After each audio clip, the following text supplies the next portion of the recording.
Happy Friday, everyone, and welcome to another edition of our workflow webinar series. Today, we're going to take you on a journey behind the scenes at the ACM Awards. Definitely had an interesting show this year. Hope most of you got to watch it, but we're going to go behind the scenes through some of our honorable guests here and friends we've had for a long time. We've got Mr. Mark King, who's the production mixer for the show, and Tom Pisa, who does monitors at the show, and also Craig Ravello, who's an A2.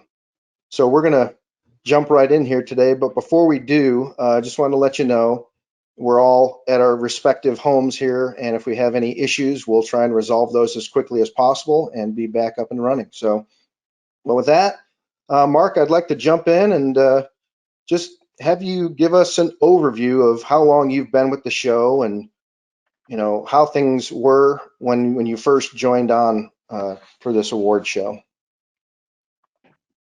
Well, very good. Hello, everyone.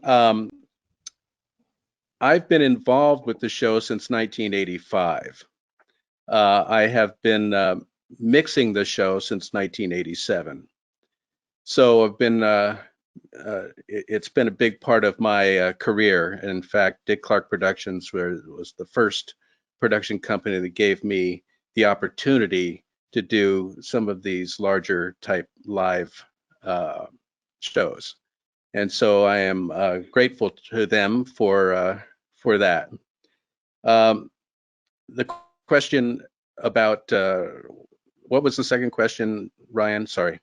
Oh, no worries. Just what was when you first joined onto the show? Where was the show being held at? And tell me about that experience.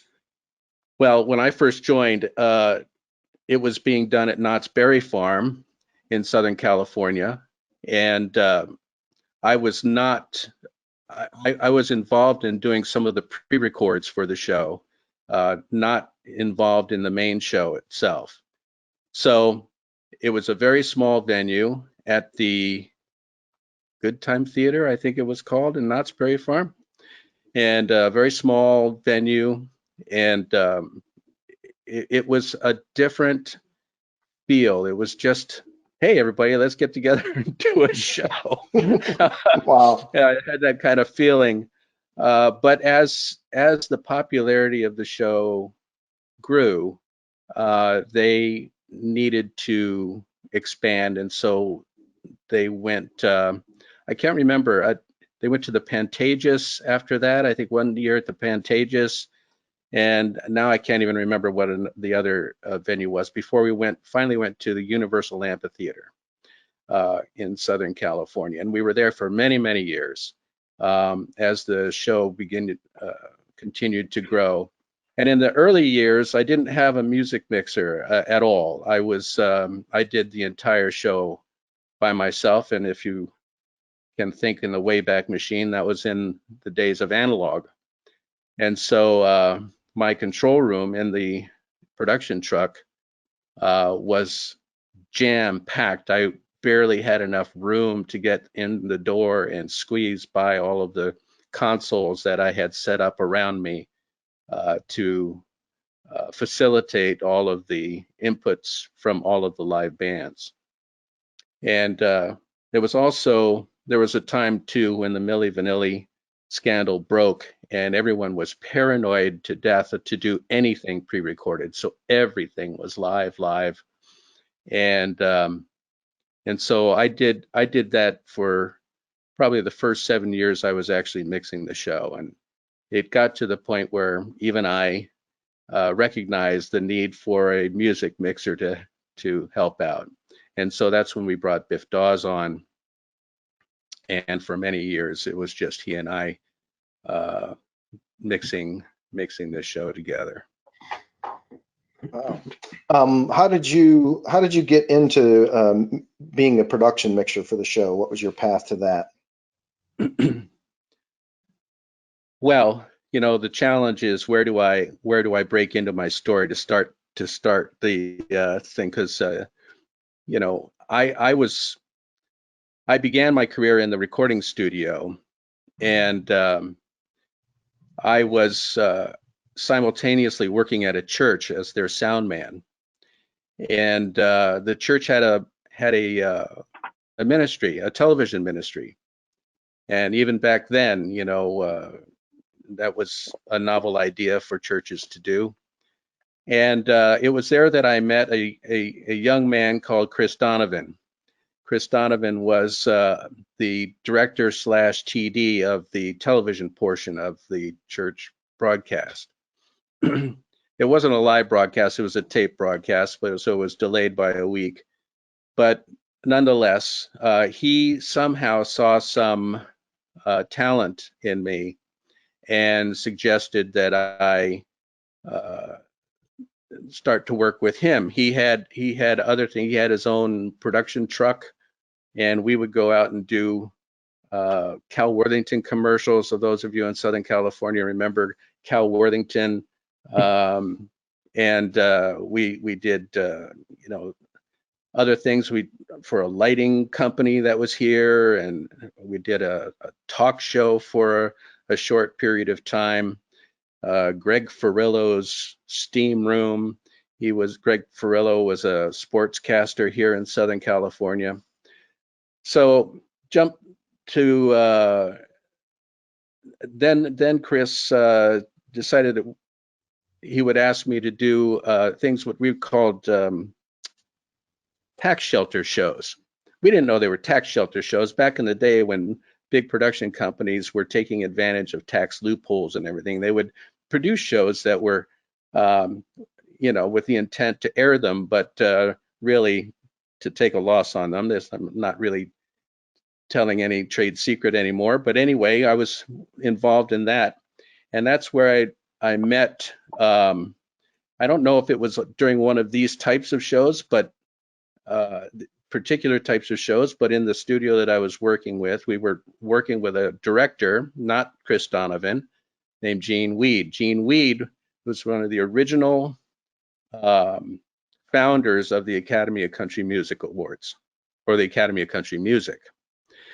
And over time, I guess I gained his confidence, and through a series of unfortunate happenings with another production mixer that came before me, they finally gave me a shot to take over that show.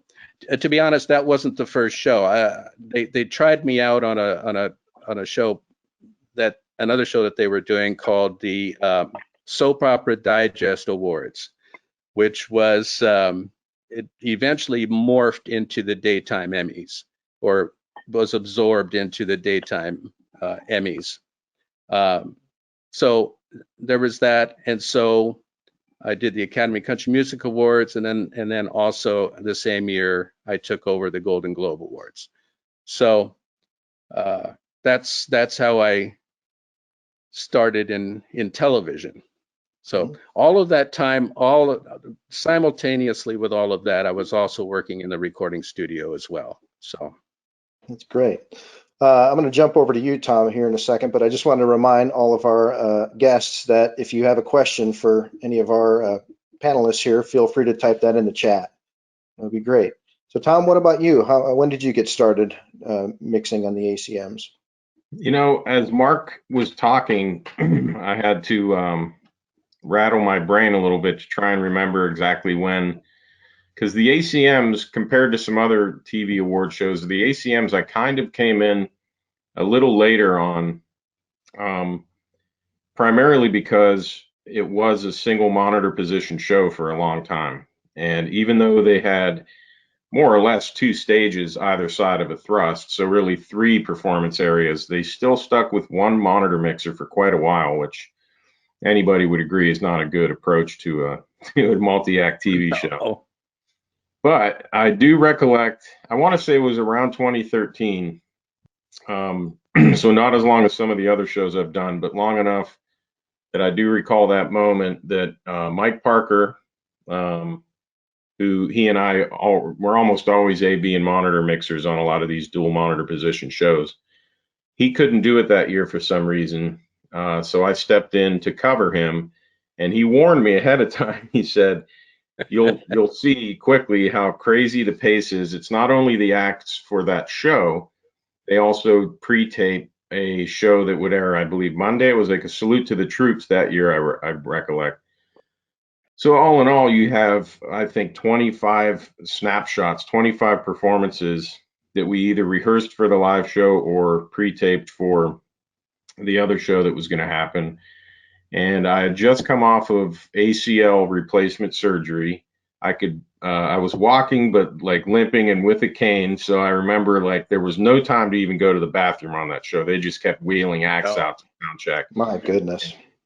Oh yeah, I remember. It took me extra time to do everything because I had a full leg brace on and a cane. So I do remember that first year. And that was right around 2013. And that's when I came to know the whole ACM scene. I was used to the Dick Clark scene on other shows, but this one in particular, like compared to the other country shows, it was just jam packed and full and nonstop. Thankfully, when the what was it, the 50th anniversary year was in Dallas at Texas State. Yes. Yes. So when we did that one, all of a sudden they realized, you know, we're going to need 2 monitor mixers, and then 2 monitor mixers remained from that year forward. Thankfully. That's also the year that we brought on a second music mixer as well. Eric Schilling and joined us for that show and has been with us ever since as well. So yeah, they finally wised up. Yeah, I mean it's the standard for most every show we do that have that many acts. And but I will say, you know, I'll always say when people ask, what are your favorite kind of shows that you do? And I just really enjoy doing country music award shows, country music shows, because everybody just seems to be very nice. Like that's what I boil it down to. And as a monitor mixer who can be at the brunt end of a lot of blaming, let's say, or things like that, you know, you're a bit of a whipping boy. So I appreciate the please, the thank yous, you know, there's a lot of just a really good scene around the whole group of people, and they're very appreciative of what we do, and it makes a very enjoyable environment. So even though it can be challenging, as long as everybody respects the amount of work that each individual is putting into the show, that goes a long way. So I've always enjoyed doing the show, and glad I could hang on to it and keep doing it. And this year was very different. And everybody had the same attitude. They stayed pretty positive despite the hoops we had to jump through, the completely foreign environment that we were all in, you know. And even the artists, I think a lot of it translated to, even though there was no audience, it was a good performance. They had good performances. So Yeah, yeah. If I can piggyback on the on what Tom was saying about country music, I came from the East Coast originally, and country music was not even on my radar. I didn't even barely knew it existed. And when I started doing the Academy Country Music Awards, I instantly became a fan. And that is not necessarily because of the music, but because of the people. First of all, you have outstanding musicians playing this music, outstanding musicians. And they're also almost 100% outstanding people, that they are grounded and they are not full of themselves as a rule. And I became a fan, and I'm still a fan. Love it.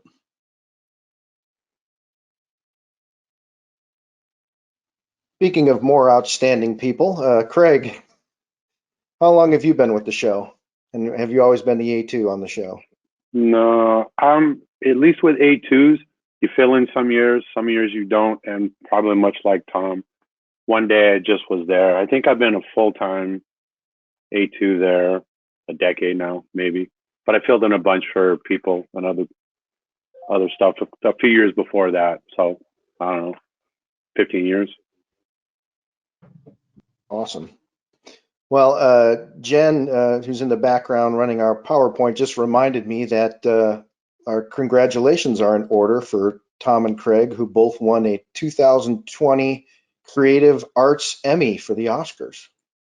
Oh yeah, thank you. Thanks, Jen. That's awesome. So Excellent. Well done, you two. Thank you. I was Another- gone for 2 weeks because after ACMs I had to go directly to a corporate show for a software company that, again, 7 months of not doing anything, and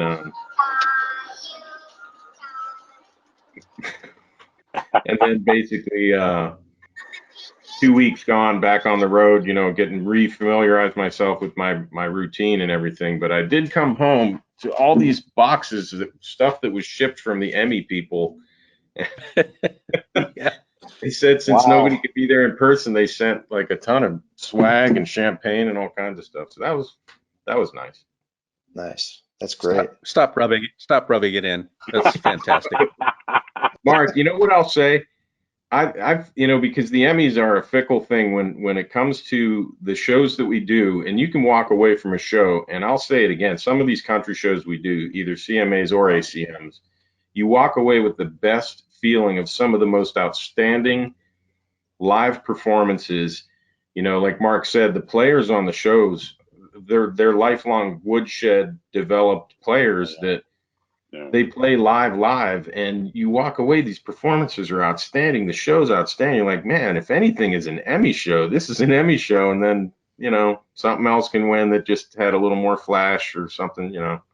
So Yeah. honestly, they're pretty high caliber shows, that ACMs.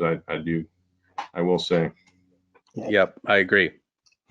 Well, this ACMs usually happens early, or I mean late spring-ish, Yeah, April, early April. May.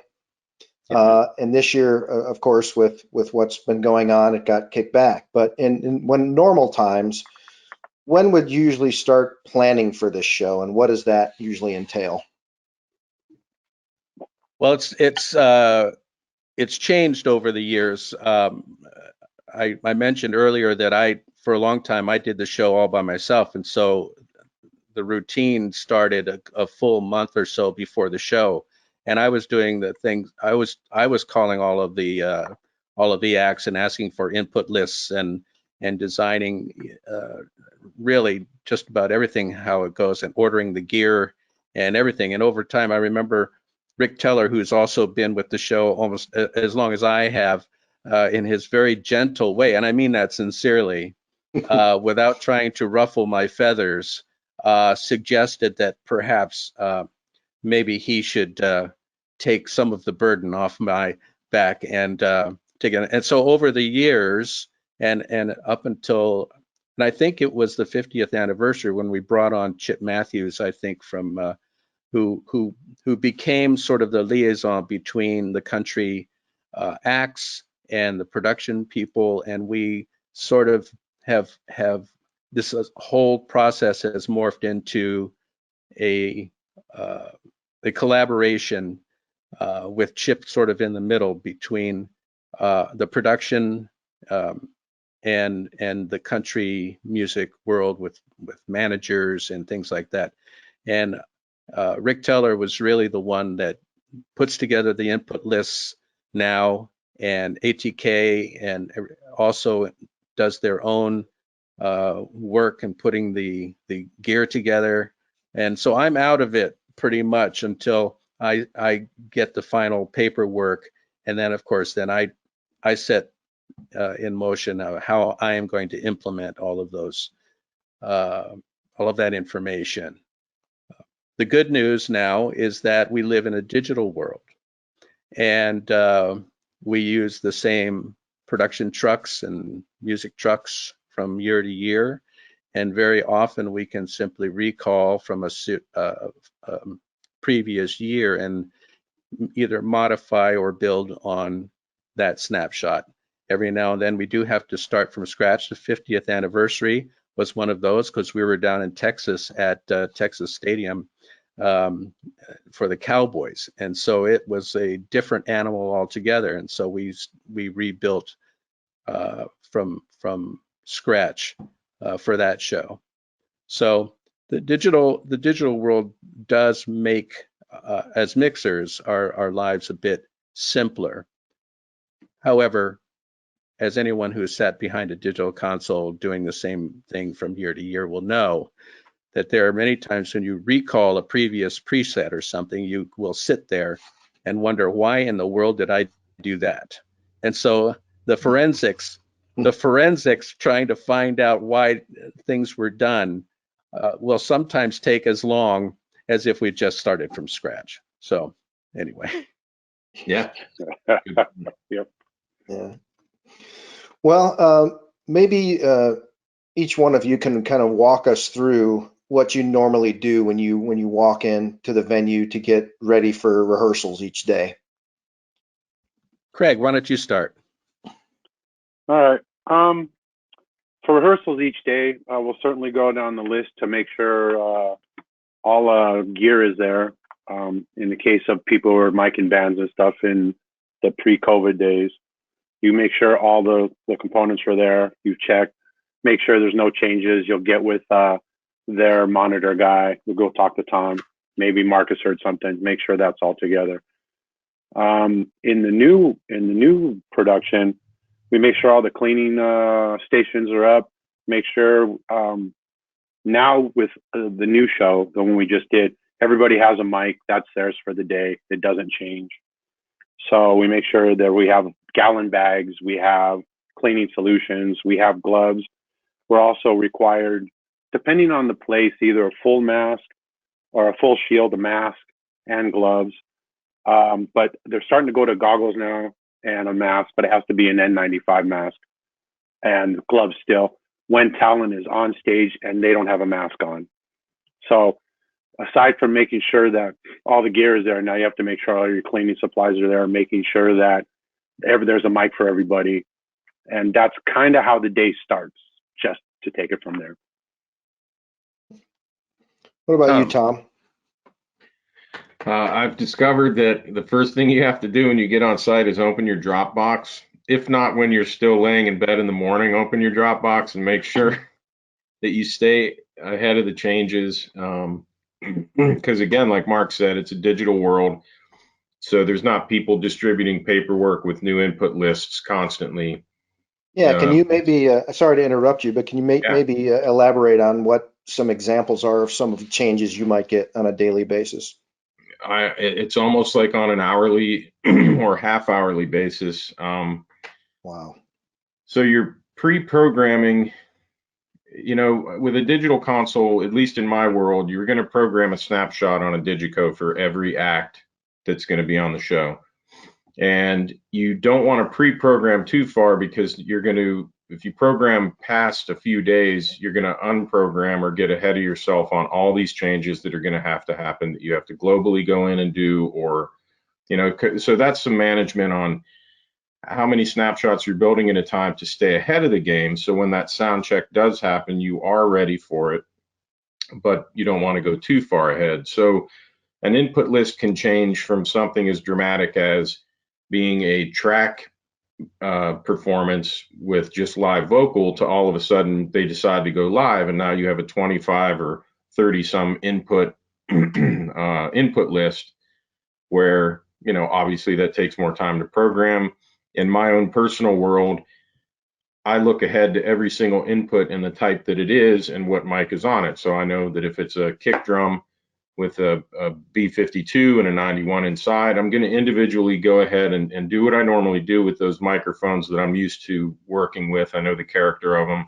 If it's a guitar, I know where I want my high pass. I'll go through all those individual channels per act and get ahead of the game on what I am anticipating them to sound like and behave like. Then when the sound check starts, you can start individualizing them and addressing the different characters that they have for that one performance. But in that Dropbox, those changes can get pretty rapidly fluctuating. And when it comes to RF mics, like Craig said, there's so many RF mics on a show now. They have their own separate tab and their own RF grid of what type of mic it is and what number. And those numbers are constantly changing because as you move along in the show, the A2s are judging, okay, they're looking ahead to show day on how they're going to juggle each RF per performance. So you may have had this RF11 slated for the lead vocal on this act, and then if you're not watching the grid, it may change to RF13 because 11 is being used in the performance board before it. Production changes the rundown all the time. Performance orders can change. So honestly, it's all of that management that you can find in the Dropbox. You know, the information's all there. You have to be just really proactive to stay on top of it, and then worry about the sound side of it also that you're also being proactive about. So yeah, I'd like to say the first thing I do is open Dropbox and sit there and stare at it and say, okay, what changed and what act is first today? What are my first acts before lunch? So if we have 2-3 acts before lunch of sound check and camera blocking, I know that I want to be 100% ready for them because I can catch up at lunch, I can take a breath at lunch, and then look at the afternoon. No, I never look at the whole big picture because it can be overwhelming. I like to look at the, a few steps ahead and just, I don't ever want to hold anybody up. That's my like golden rule, and my bottom line is you're not waiting on me. I try. Well, I think that's the goal for all of us in audio. We'd never want to have anyone wait for us, and I think that's part of the deal too. I want to echo what Tom said about the Dropbox. We always have to, even on our own time, look ahead and see what's happening, what the changes are. How is that going to affect me and what I do, and what do I need to do to facilitate those changes? So when I show up in the morning, of course, it all depends. If we're talking about setup day, then it's just about setup day, but it's all about mapping it out. Tom was talking about looking ahead, looking at the big picture, seeing how one thing can affect another, and how you lay out your console, and how am I going to if I have to reach far for a certain microphone, I might want to, maybe if it, instead of laying it out in a linear fashion, 1 through 32 or whatever, let's say RF microphones or things like that, I might look at the rundown and see, well, I don't really have to reach in a, for RF 7 and 8. So I will put them further down on the desk a little bit, or maybe assign them to a VCA or something like that. So I have to go through and look at that and how the workflow is going to affect me during a show. And there are a lot of unknowns until we get to that certain segment. I don't really know how it's going to play out. And so I will try to make my original setup as flexible as I possibly can, so I can make choices without undoing or affecting other things that I've put into play down the chain. So there's a lot of thinking, a lot of mental preparation. Tom talked about like pre-dialing EQs and roll-offs and things like that. I do that all the time, so that my starting point, instead of being at the bottom, is halfway up, or sometimes even 2/3. You're already 2/3 there, because you understand the quality, the type of microphone, everything from the type of head that you're using, and the type of vocalist that you have, or the type of instrument and the type of microphone you use. Through experience, you understand, where the starting point can be, and then you're just making minor adjustments, because the whole point of live TV, or not the point of it, but is that the pace of it is so fast, and they have to cram so much production into a short period of time, that we are basically working in the background. The focus is always on what's the visual. The focus is always the visual. And we very often have to take a back seat to that type of thing. And so we have to learn how to do our thing and make the product and fine tune as fast as we possibly can. So when they're ready to move on, we are also satisfied, at least to a certain degree.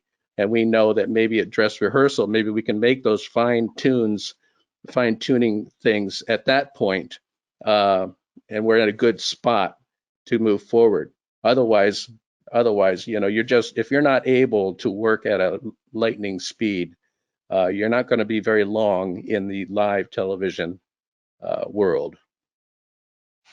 And here's one of those things that will trip you up, and these gentlemen know as well as anyone, because it's sort of a visual media. They'll bring in a bling mic that doesn't fit in the microphone hole that we have. It doesn't fit in the frequency. So now it'll be RF6 for show, but it fits into what is our RF27 band.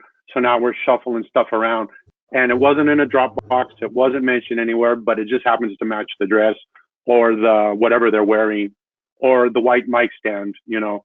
So now you're all jumping in and now you're moving stuff around.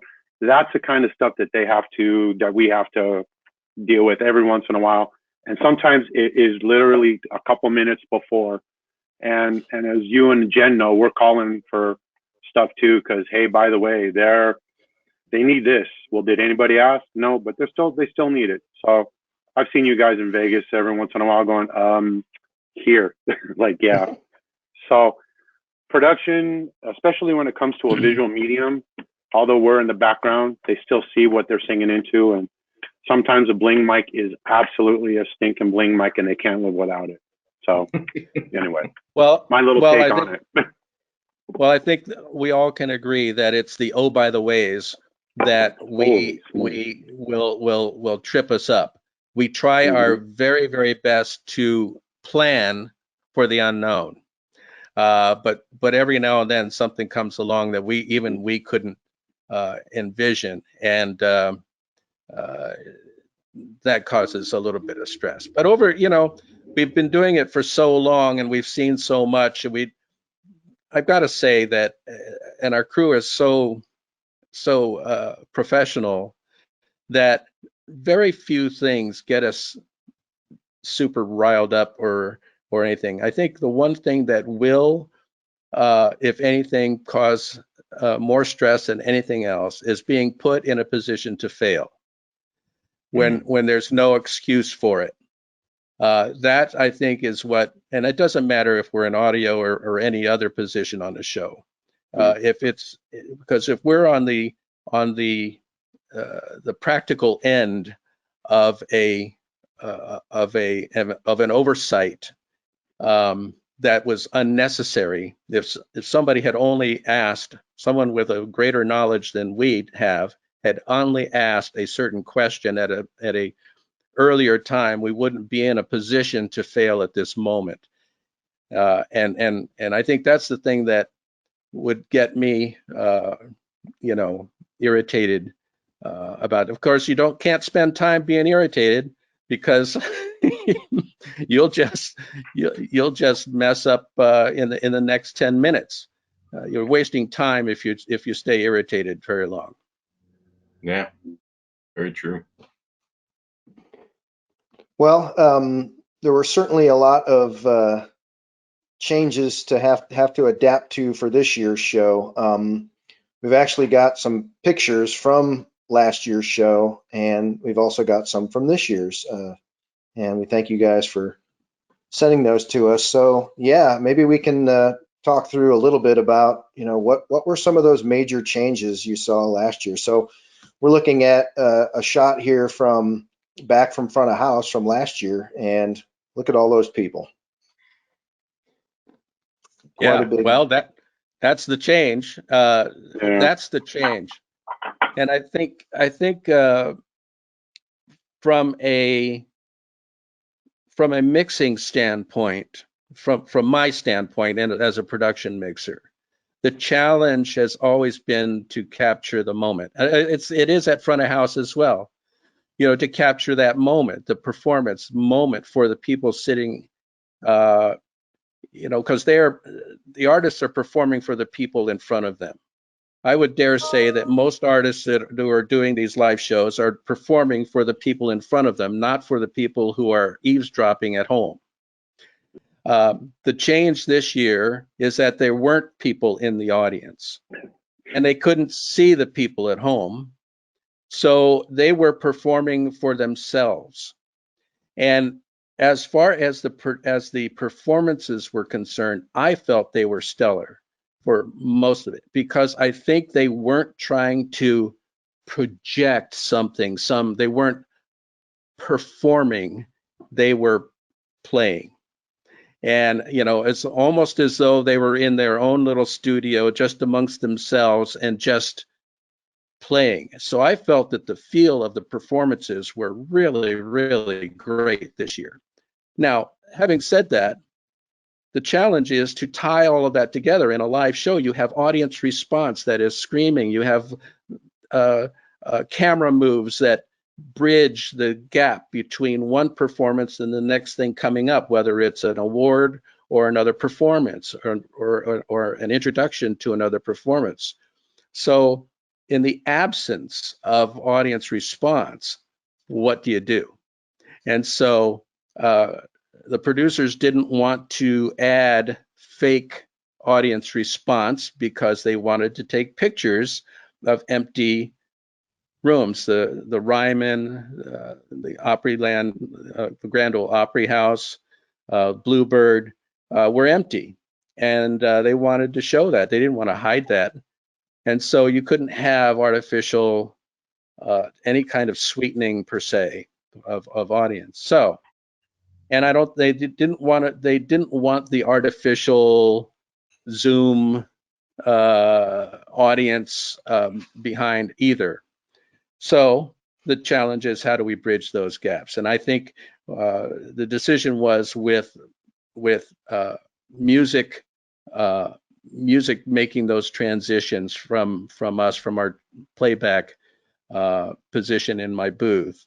And so I think sometimes during the show it worked rather well, and I think it remains an issue as we go forward doing live shows without audiences. It's going to remain an issue, and every production is going to have to struggle with this very thing, because it's those transitions that is the key to a continuity of the show, the flow of the show, rather than having performance, dead air, performance, dead air, performance, dead air. It's a real challenge. Let's go to the next slide, Jen, and we're going to look at some of the backstage shots we got. So this was from last year. So these were in. This was in kind of the Rick Teller's area, where all the and Craig backstage, and what you're looking at is a time where you could swap mic heads. You'd still clean them with alcohol. And there are times when a live show moves so fast that you're literally taking a transmitter and running it from one stage to another. It's not even coming back to backstage where Rick's running the show or where that is. So you're cleaning it on the fly and you're running it to the other stage.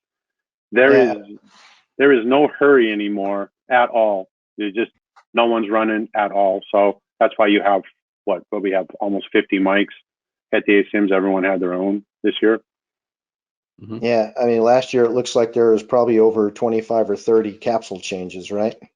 Yeah, and again, required artists like certain things, and and then it has to again, back to the visual. Sometimes it's not just a 58; it has to be a black 58. All right, well then we call you guys.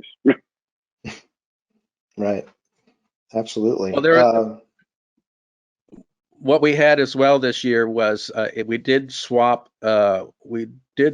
performances around during, I think, right before dress or the day of the dress or something like that, and we had designated microphones for different things, and we had set them up so that they were in logical order. So we'd started at, let's say, I'm just picking a random number, let's say number 1, and throughout the show it would go, so the next microphone in order would be number 2, number 3, or 4, 5, 6, 7, 8, 9, whatever, and until you got to the end of the show. Well, they swapped numbers. And so the dilemma is, all right, well, do we keep the numbering the same, or do we keep the microphone with the talent so that it jumps out of order? Well, we had to keep the microphone with the talent. So the good news is that only happened once. But when you rehearse things over and over again in a certain sequence, when you start taking it out of sequence, you know, to be honest, I mean, you can, if it starts becoming, you know, a lot of that, then it can become confusing for the mixer. You're reaching for the wrong thing at the most critical time. But it wasn't a problem this year. But I'm just saying that, yeah, the microphone has to stay with the talent now. You can't just swap, like, you know, the same type of microphone and just keep it in the same hole or something like that. It has to go with the talent. Like back to their dressing rooms, basically?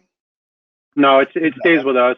We'll clean it. In the new world, we have a big red bin. That's where all the mics that have been used go. Then we clean them. Then they go in a bag. And then that mic that was for that talent, it goes back in their trays you see there. And that's theirs all day or the whole show. Maybe you could talk a little bit about those trays as well, Craig. Basically, if you've been to a restaurant, they're busboy trays, the kind you pick up dishes are on. But in whoever decided along the way, we have a table that is just a cleaning station, and you have the red bin. On this cleaning station that's 6 feet away from everything else, if you have the room, you have all your cleaning supplies, the mics, and we have some dish drying racks for cleaning windscreens. We'll spray the windscreens too. They'll go off to the side. We'll clean every lav if they're wearing a lav. We'll clean the heads.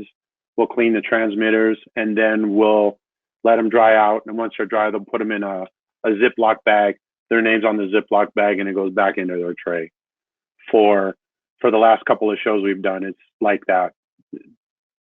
Somewhere in there, you'll see right there. Look at all those 58s. Wow, look at that. So what you're looking at is backstage at the Grand Ole Opry, and that cleaning station was in the Opry green room. But for dress rehearsal, we moved it off stage because Kat, who was doing the cleaning, another A2, very nice woman, we have a prompter read, and now she had to do prompter read cleaning mic too. So we put her on stage. This table physically moved to stage left a couple steps away so she could take care of those mics and the prompter, pre-read prompter mic also. Explain the pre-read prompter mic, Craig. So during awards, there's a prompter out on stage, a big one that they'll read, but a pre-read, they'll come backstage somewhere close to the writer and they'll read through the prompter. So the mic is here. There's the second prompter person who's doing all the pre-read stuff, and they'll read through the text, the script, and if they like it, they'll keep it. If not, they'll talk to the writer who now is right next to them, and they'll make changes. So they get to read through their announce, their award, their presentation, whatever they're doing. So in the old days, you just wipe off the mic real clean and you just go. Sometimes you did, sometimes you didn't, based in a pre-COVID world. Well, now you have to clean it with a 70+% isopropyl alcohol. You have to clean it for 25, 30 seconds. You have to let it dry. There has to be that time. But now that's another person to be there. So that's why we moved Kat from where she was cleaning closer, because there's not a big crew like there was. There's not 20 or 10 or, there was 7 of us, I believe. Well, that's one of the biggest changes as well to doing these award shows in this world, is that we can't have people on stage. There has to be a period of time between performances where they can clean the stage, and they have to limit the number of people that can actually go on stage, and you have to be protected. And the lead stage manager, Gary Natoli, for this particular show, I think did it pretty well. He decided, okay, here's what we're going to do. Props and backline would come in and they would set the stage. When they were all good, you guys get off. Okay, audio, come in, do what you have to do. Audio would come in and do what we'd have to do. Guys, you good? You get off. Lighting, come in and put up your roll arounds, your lights or whatever. Okay, is everybody good? Are we good? He'd ask a second time. All right, the stage is going hot. Hot means talent's coming up on stage and they're pulling their masks off. They would come up. So Tom had 2 people doing ears and wedges. They would stay on stage. My mics were up. I'd walk off the stage. Everyone would walk off the stage. So it was the stage manager, the band, and ears and wedge monitor position. The performance would go on. Everyone was good. All right. Everyone go. The band would go. No one move. In the old days, as soon as they would call clear, everybody would run in, all departments. That doesn't happen now. So you would go, talent is off. All right. Good. All right. The area is not hot anymore. So only A zone, there's an A, B, and the C zone stage, only A zone. So audio would come in, take their stuff, pull it out. You guys good? Yep. Okay, now backline and props would come in, wheel off the riser, take the band gear, move it away, clear all the cables. All right, you guys good? Lighting, so on and so forth. Okay, is everybody good? Yes. Now the cleaning crew would come on and clean the stage. So that's a half an hour worth of stuff in some cases. So it's hard to do a 25 band act show unless you made it 6 hours based on the time from setting to cleaning the stage. Yeah. And it also means that the bands are not as big or extravagant. The setups aren't as extravagant as they used to be. So they put a limit on how much band gear and how much equipment is going to be on stage, because all of that stuff has to get cleaned as well. True. So, and as you were alluding to earlier, I liked it because it was stripped down. It was sort of more intimate. There wasn't rockets. it was. People weren't ripping around, which is fun, especially like at Dallas when 70,000 people started yelling at the beginning. That was awesome, by the way. Right. Yes, it this was a completely different vibe. When those 70,000 people screamed at the beginning, you about dropped. It was so loud. Yeah. This was completely different. You kind of were sucked into the music a little more, and you could, like you said, they were playing as opposed to performing. It was intimate. Yes. And in the case of some of the band members, they looked at each other and said, "Hey, good to see you," because they hadn't seen each other except for probably Zoom calls and stuff. So they was excited to be on stage in this smaller venue. And plus, it's the Opry. Who doesn't want to play at the Opry, you know? Yeah, for sure. Right. Yeah, they actually just had an announcement that the Opry is going to be doing a show on October 3rd to celebrate their 95th anniversary. So, which is cool. They'll allow 500 people in that building. Fantastic. So, yep, moving in the right direction, right? Yeah. Yeah. Good thing. Jen, do we have any other slides to go through here? Yeah. So, yeah, Craig, maybe you can kind of take us through what we're looking at here, this grid. So what you're looking at is a mic grid right there, and you see in the red numbers, the item number, and are they to track? And the reason they're to track now is because we pre-recorded them for 3 days, so before. But in the case of Carrie, she brought her own mic, so now she has to fit into your ACM digital scenario. Sometimes they have older mics, or they have a particular mic they like, and it doesn't fit into the ACM digital. So now at the bottom of that list, somewhere down farther, there are different style mics, different things, different frequencies, whatever. So that's where you have to punt. But in the case of this, that was they brought her mic, and we used the show mics for her background singers. And this is fluid as well. This can change sometimes, depending on the artist and the situation. It can change a lot. Hopefully, it doesn't change after dress rehearsal, but sometimes it does. In the case of way back in the day, Mariah Carey would have 5 different colored mics, and no one knew. Their guy didn't know because she didn't know what color dress she was going to wear. So we were dependent upon what color dress she was going to wear, as opposed to the 5 bling mics. So it's not quite like that on these shows now, but it can rip around a little bit too. And then there's the ever present, we never want to talk about what happens if scenario. Be prepared. Yeah, absolutely. It looks like here's a few more shots backstage area. So Anybody wanna... as you can see, that's split land.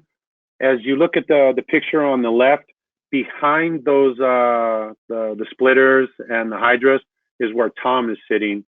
That's George you see there. But the monitor position was right behind there, so everything was pretty confined. And as for an award show, that's a pretty small award show split, really small. Usually it takes up half of that room width. Everyone has 2 racks, 2 music trucks. There's 2 racks there for monitors, and front of house are splitting it. But then we have the regular splitters, and then we would have the hydros or the truck splits in there too, plus a third one for, sometimes up to 20 audience mics, depending on the venue. So it was a very small footprint.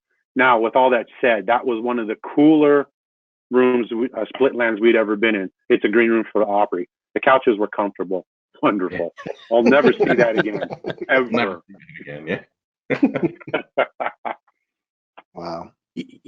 Just as I was looking at the pictures and realized that the picture in the center and looking at the wallpaper behind, if you can look at that very faint brown line just above the racks there, if you can pick that out, that is the water line in the Opry House from the great flood they had back in, was it 2016, Ryan? 2010, actually. Was it really that long ago? Yeah, 10 My years. man. So, yeah, if you can imagine that whole area being underwater, and the great job that they've done in restoring it. Yeah, it sits about 5 feet, wasn't it? I think it was around 5 feet. Yeah, I think in that building it was, yeah. Yeah. Anyway. So, and that's just basically RF land in the center picture there, and that whole roll around case, that work box is all RF mics, heads, 100 windscreens, a bunch of clips, because we don't even share clips anymore right now. Mic clips, everyone has their own mic stand. We clean mic stands, and that's theirs for the day or the show. Mic clips, mics, bags, everything is to talent specific now. And that's just the way it's going to be for quite a while. Yeah. So Craig, I'm sorry, Ryan. I was just going to ask Craig, as we move forward and audiences now are able to come back in, and performances are going to grow again, but if the requirements for cleanliness stay the same, this is going to eventually make the crews larger, because you're going to need more and more people just for cleaning.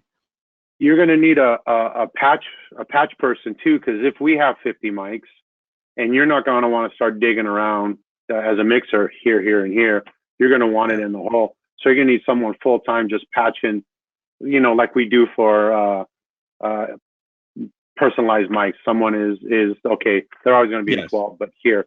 But now if you have, excuse me, everyone who needs to be on this mic only, you're going to have someone, aside from running the show and aside from cleaning mics and aside from doing all that, just patching the show now. When we get up to even 15 or 20 acts, not even on the higher end of that.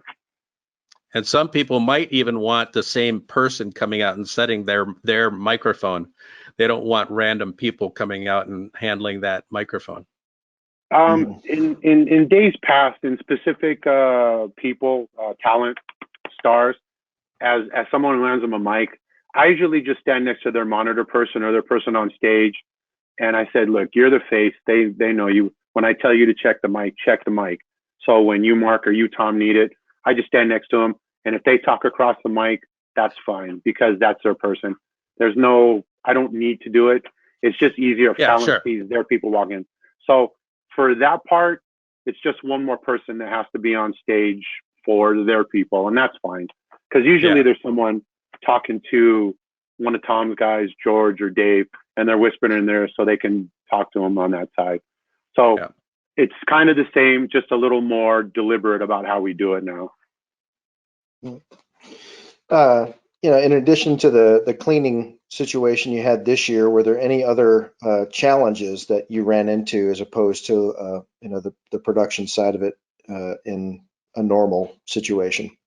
Well, the production side of it is interesting as well, because in a normal situation, the production truck itself is a very large converted semi trailer with bump outs and everybody from video control to maintenance to video operators to director, assistant director, TD, producers, audio are all in that same truck.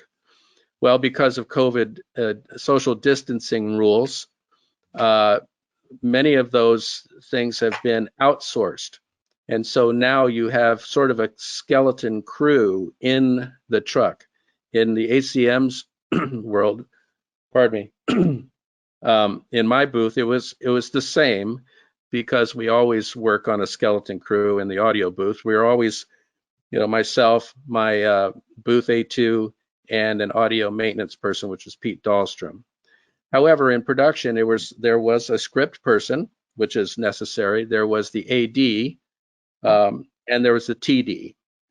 Glenn Weiss, the director, was out in the house where the audience usually sits. He had his own table sitting out there. Is that right?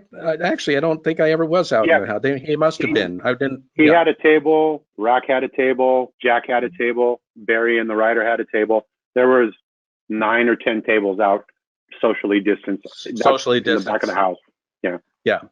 So the communication, the PL side of it, the communication side of it is a little bit more involved because of all this. We outsourced videotape. Usually, artists' representatives are able to go into the music truck to sit with the mixer to talk about, what a terrible job they're doing, and if they only had their shot, they would sit down and do it themselves. They don't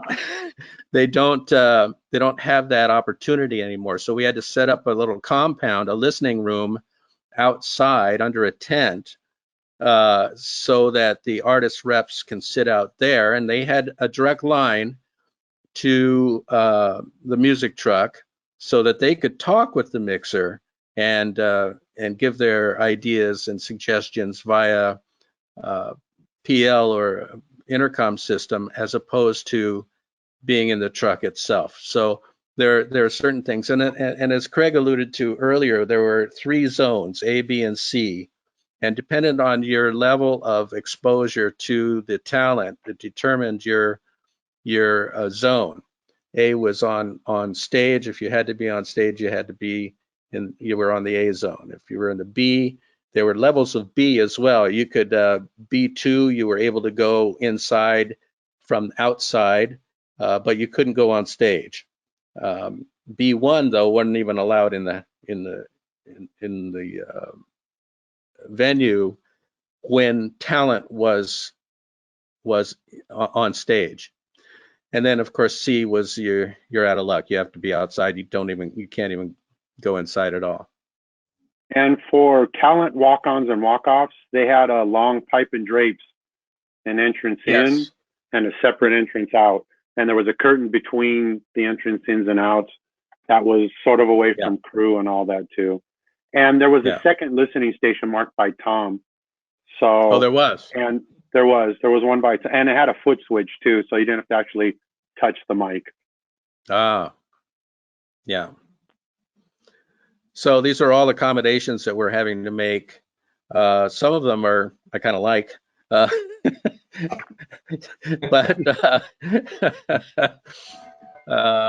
others are a little bit inconvenient. But you know what? Inconveniences we can live with.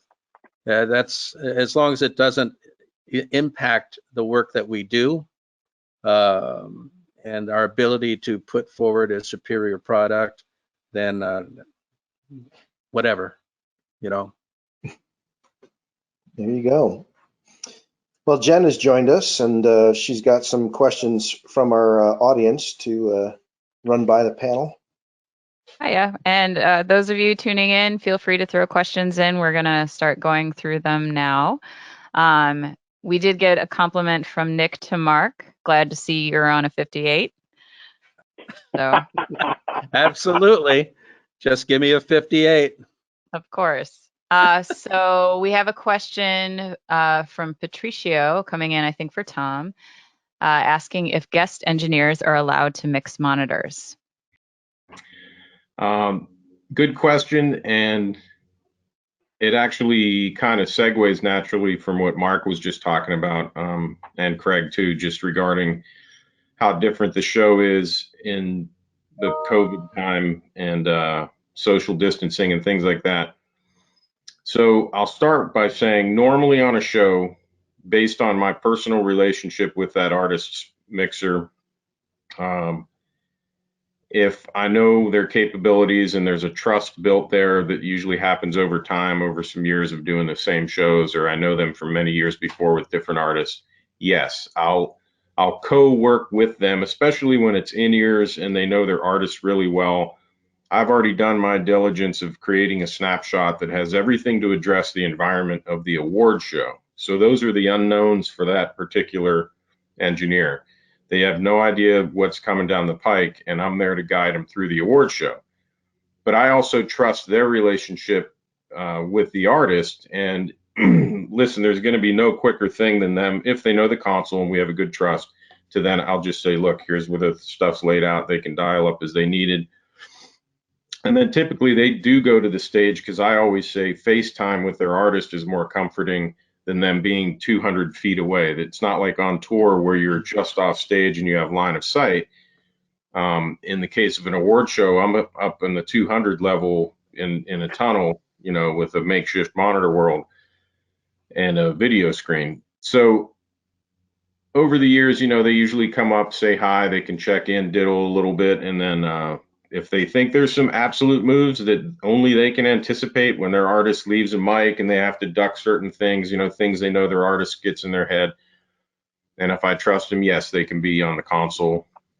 But more often than not, I've come to realize when that relationship is built where they do trust me, they're always repeat performers based on their success, kind of like it goes in a cycle. When they're hot, they're there for a year, 2 years of continual hits. They're always on the shows. I know what the band wants. I've worked with them enough. A lot of times they'll just stop in to say hi and then say, do what you do. Do what you normally do on these shows. I know you know what's going on. And they allow me that freedom to create the mixes, make it happen.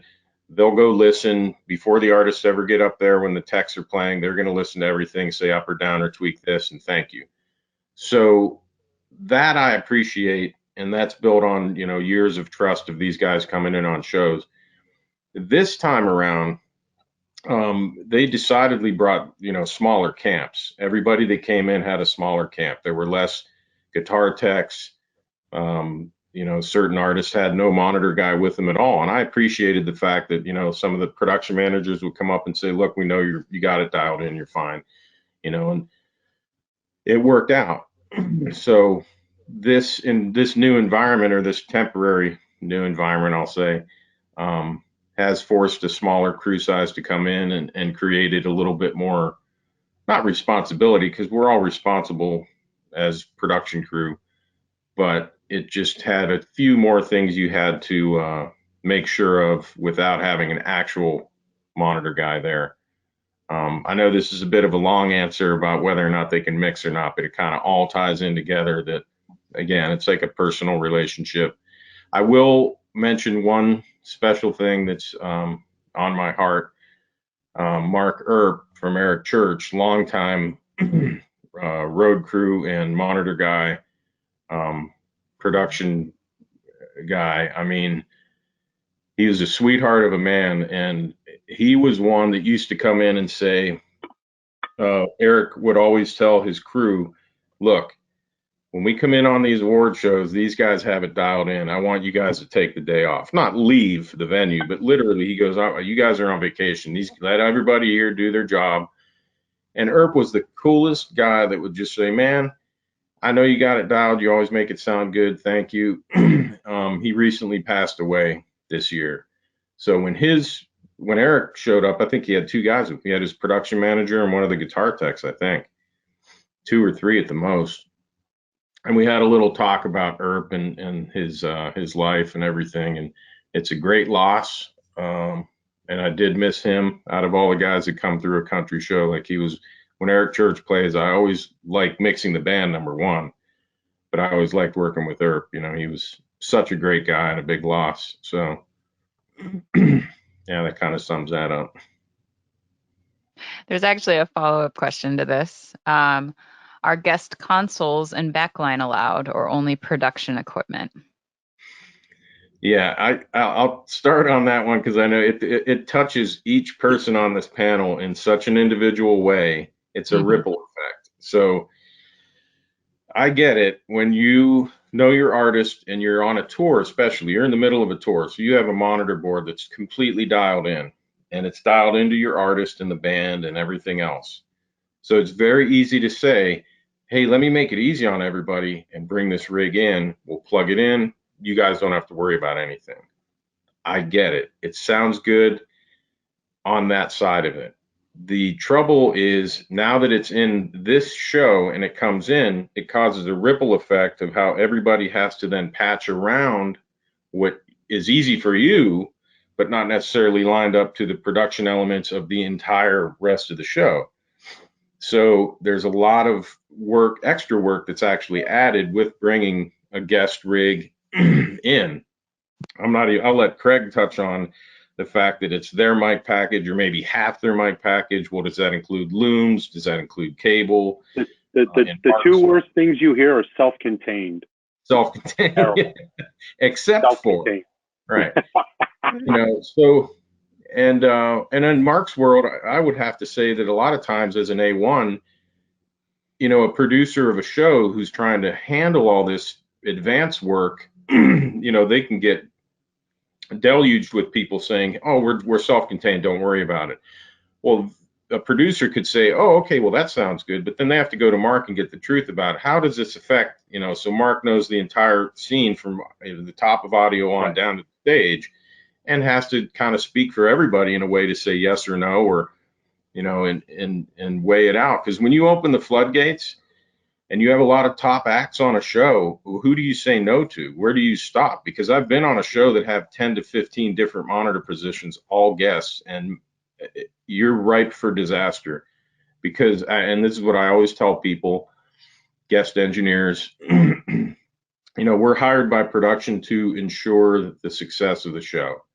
You know, my first priority is ensuring the entire production, my part of it, is well managed, safe, and, you know, not going to fail on show day. Well, when you take all these elements out of my control, that I don't know the gear from that sound company, that company, I don't know who's maintaining it, it could fail. I can't dive in and fix that at a moment's notice on a show. It gets very, very hard to maintain. So all those things have to be discussed well in advance. So it's kind of a yes, no, it's a yes, no answer. And, Well, and not.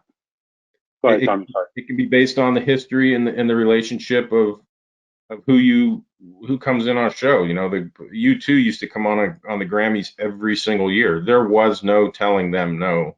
They had 3 monitor consoles for the band of 4 guys, but they would never take no for an answer, and they were the darlings of the, you know, producer. So make it work.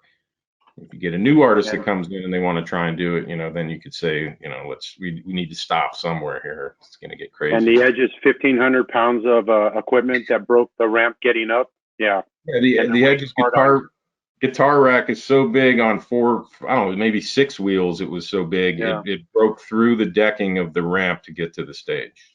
And now they're waiting for it on stage, but now there's grips and dock people with forklifts trying to get it up this ramp. So, you know, all by the ways. Well, one of the things that we haven't really mentioned, Tom, is that in not just the music part of the show lands in your console, but the production elements also land in your show. And that goes to your point, is that it's integrated. Everything is integrated in your show. When somebody brings in their own monitor rig, now you have to integrate.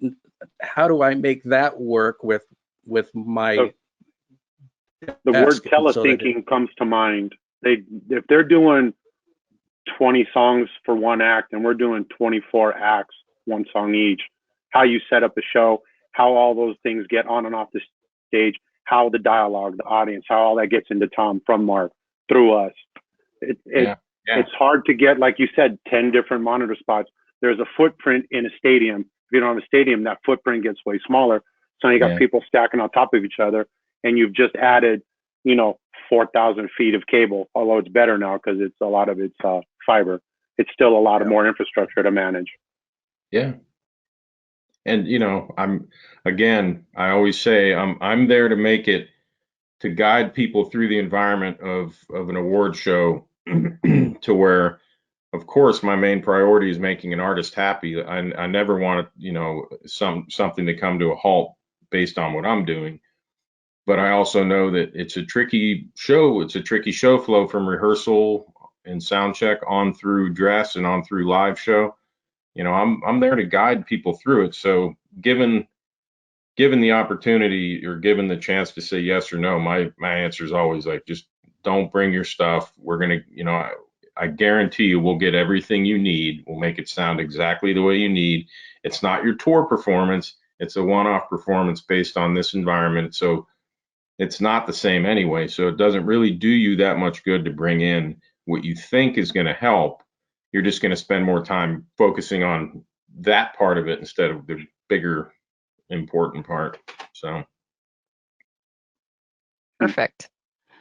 We have a question from Joe to Mark, who is interested in knowing what model headphones Mark King is wearing, and it says they look comfortable.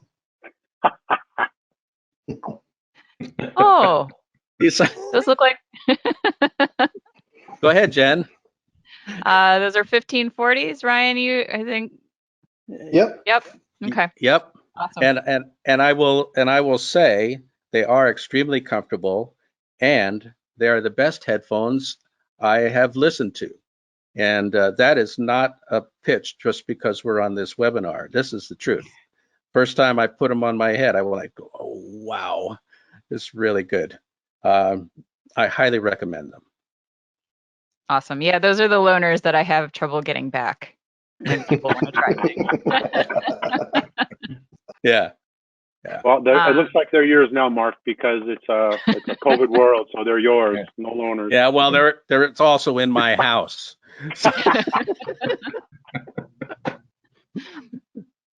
Awesome. All right, one last question from the audience, from Nick. What was the most rewarding part of pulling off the show this year? Well, for me, because I'm on stage, to see an artist finish a song and be happy about it, they throw looks at each other while they're performing, and when they were done, the genuine happiness of them performing for people, there was probably 25, 30 people in the audience, plus it was just good to see them be happy, because I'm not a performer, so I'm not trying to get songs out of me, but these people were genuinely happy for me from being on stage. Yeah. Tom? I agree with that as well. There's some shows over the course of years and years that you could take or leave. You do them, you're not exactly proud of the content, you're not exactly proud of the message or the performance. And this type of show coming at a time like this where, the people want to be entertained a lot of times. They do want to see something at home that just brings them entertainment, not necessarily get pummeled with a message or things like that. I thought the timeliness of some good quality music, coupled with, I think, they really did pull off a show that kind of retained its audience, I would hope. I think it would have more energy and more more traditional live performance type show feel than others that I've seen being attempted to be done in this temporary COVID world that we're in. So I think they met their mark and kind of made a template of how to do a show in this environment and make it have some feeling to it. So I think that was pretty rewarding to walk away having put your hard work towards something you could be proud of. Like, you never want to walk away having thought, thinking you were part of a problem or contributing to something that you didn't agree with. I think it was just good quality entertainment. I was proud to kind of, after months and months of not working, I was proud to be on something that, mixing music and being part of something pretty good. On a personal level, I want to echo what Tom just said. It's from a show, so much of what we see on TV is agenda driven, and this was about the music. And this is what I appreciated the most about it, as far as the show is concerned. On a technical end, it's no secret that we did pre-shoot a lot of the content that aired on the show. There were a few live performances, but even the pre-shoots were not post-produced. In other words, the music was not multi-tracked and taken away and remixed and polished up. This was all done in real time. We shot it as though it was the live show performance. And those performances that aired were as they were performed on the day. So in a very real sense, it was a live show in that sense. So and the continuity of from performance to performance to performance, giving all of that between the live and the pre-produced or pre-taped performances, I was very happy with how we maintained that continuity all the way through the show, and that is a compliment to everyone doing monitors. I mean, when we're trying to put together a show that's going to air and it has to sound convenient, but we're in different venues all around. Even Blake and Gwen were on a soundstage in North Hollywood, pretending to be at the Bluebird Cafe.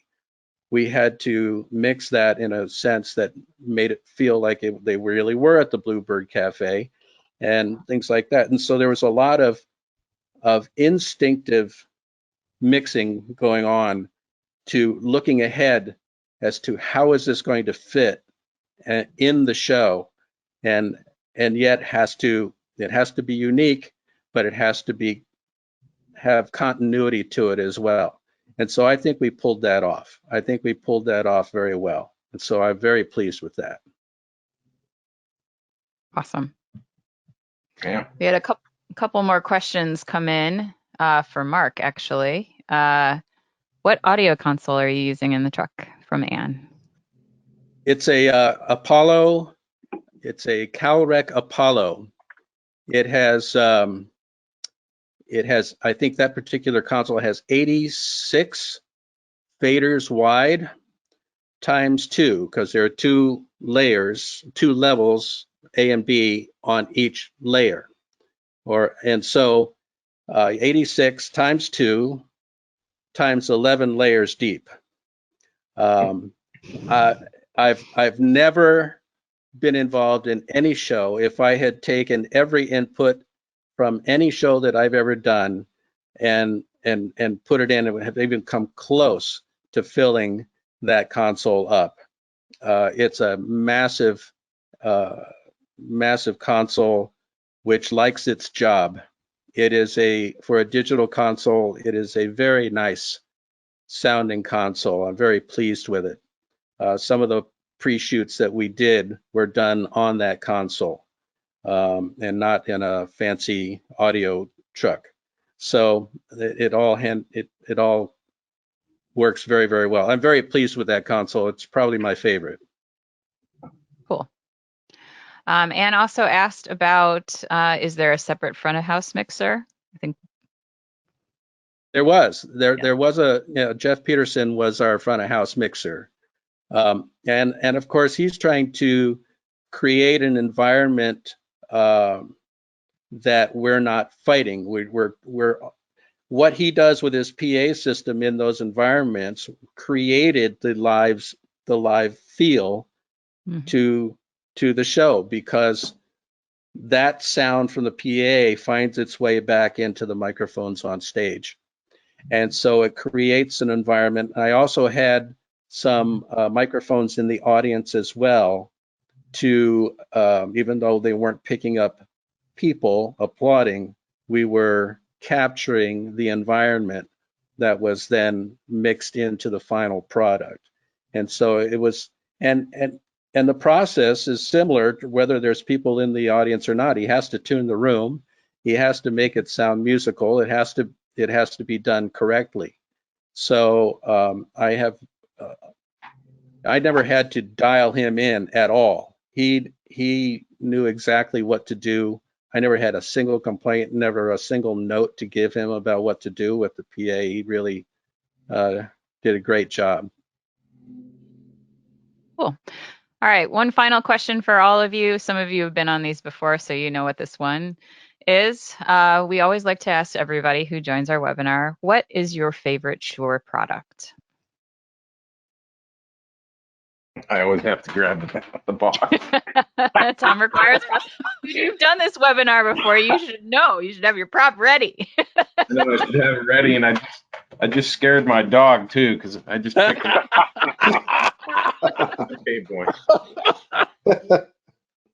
There you go. 58. Well, I'm with Mark. The old adage is give me a 58. Put a 58 on it. I've tried for years and years, and Ryan knows this. I've tried to get the company to make T-shirts. I've even threatened to do it myself. That says just give me a 58 on it. And that's been the case. I've been in the business a very long time, and you knew great for a minute, and so often they just get left in the box, and we keep putting 58s out there. And I don't know of anyone who's ever complained, ever. They might have other things, but they hear themselves through a 58. They're pretty happy. And for me, that same microphone, the 50th anniversary, but second, and not more importantly, the spatula with the Shure logo on it. I love that thing. Yeah, I do cook burgers with that. Yes. Wait, I didn't get that. No.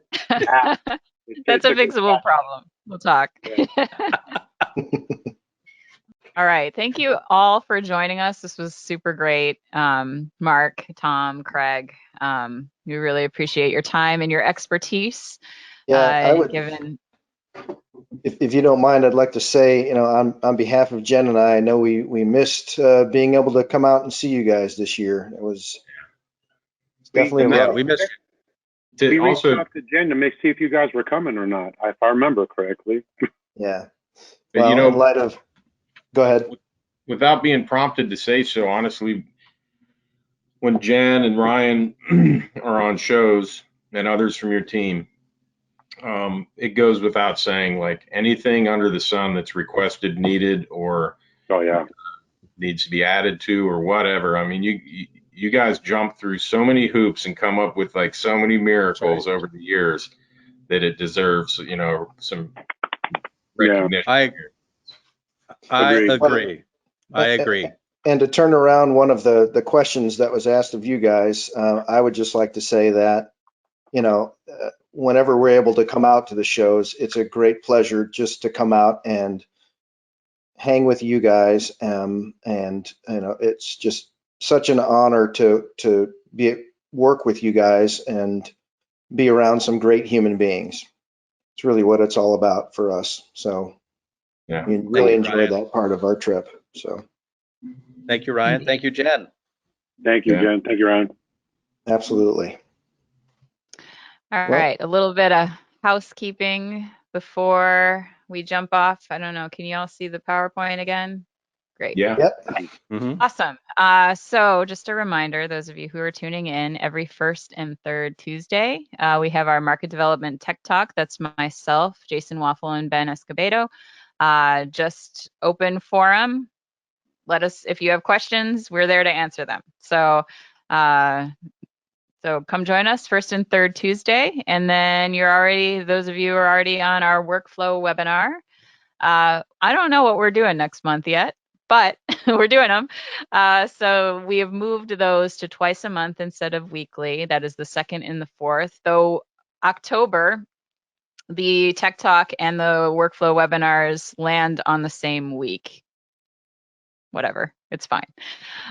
So just heads up about that. So we'll see you for those next month. And I can't believe it's almost October. Yeah, no Crazy. kidding. Oh, crazy. Where So- did the year go? You know. Again, Mark, Craig, and Tom, thank you so much for joining us. This was super fun. Always nice to see your faces, even over a screen virtually. And those of you who tuned in, thank you for joining us, and we'll see you soon. Thanks, Have a everyone. great Thank weekend. you very much. Thank you. Take care. Hi, guys. Bye.